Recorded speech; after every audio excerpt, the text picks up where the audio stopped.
I love that idea though, that you're the one person that, someone's bringing in a brand and you're the one person who's going to be there doing the training, bringing the products in, bringing everything in. It's just a lovely connection, isn't it? Kind of thing. It is. And I think it works really well for the salons because they know if they've got a technical question, if they've got just something they want to bounce an idea off, if they don't know how to put a package together, anything like that, they can just pick up the phone and go, Helen, can you help me with this? And we'll work something out for them.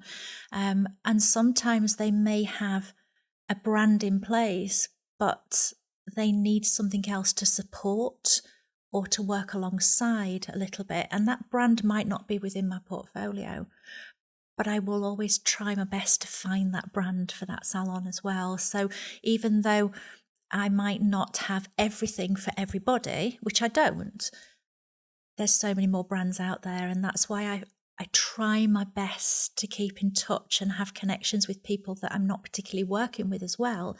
So that if I think that brand is going to be a success, I know I can sort of guide them in that direction, and they will have their own team that can pick up on that as well. Yeah, that's lovely. That's a great quality, because at the end of the day, that it is all down to trust, isn't it? And once you've got the trust of someone where it's not just, buy my brands, have my brands kind of thing. That's amazing.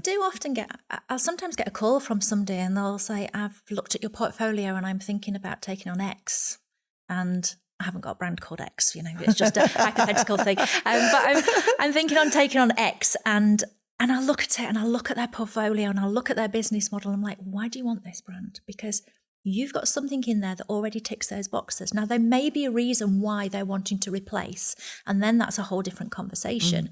But it may be that they've not looked at what they've already got in place in that same light as what they're looking at something else with. So although I want success for all my brands, my responsibility to the brands and to the business is to place something into a business that will work successfully. And I won't just do it because the salon thinks they need it, or from a financial point of view, because I don't want a brand to go into a business and it sit on a shelf and not do well. I want it to be a success for the brand, for the business, and for my own brand as well. So it's really important that we get it right, and then I support them on that journey. So I don't have any financial obstacles with taking on brands, and never have done. I like people to be trained in the brand before they financially commit, which is a little bit back to front. Yeah, I love that. But throughout my career, it's usually been the other way around. And I could, because I don't look at training and sales separately, I look at it as an entity. As a whole, I think, to me, you have to know a brand inside and out to the best of your ability before you can make that complete decision on whether it's right for the business. So for me, come on training first, listen to it all. Are we right for you? Is your salon right for the brand? Now let's look at your opening package. And I will always do that on an individual basis. So if financially it's a challenge for somebody, we can start just on professional, or we can start just on retail.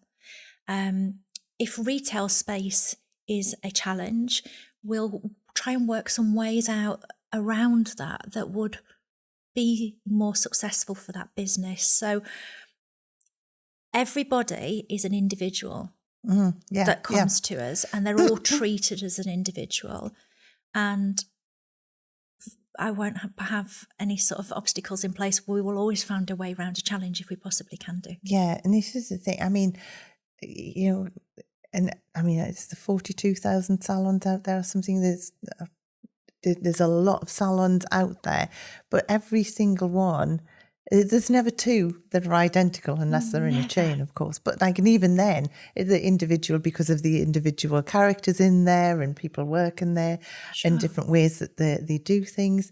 But yeah, I absolutely love that. But see, Helen, there's only one of you. Yes. It's a big country. How do you manage to do this? It's like, as I say, that, It's I do wear many hats. yeah. But you must be travelling a lot.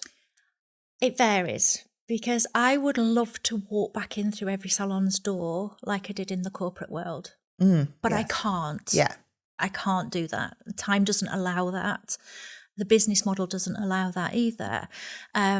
So I do a lot of work still via Zoom or on calls with clients. And is that training as well? Yes. Oh, right. Yeah. Okay. Yes. But that works so well for businesses now. It does. You know, because you don't necessarily need to be sitting in front of someone. No, and I think because my business started end of December 2019, Yeah. then we went into 2020. We all know what happened that year. So I started out behind a screen. So it's not unusual for me to be behind a screen via Zoom or on a call with clients. I do still do in-person visits if I need to, and if I feel that is the best way.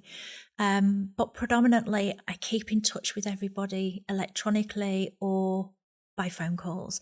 And I am a real believer in, if somebody pops into my head, I'll just drop them a text message.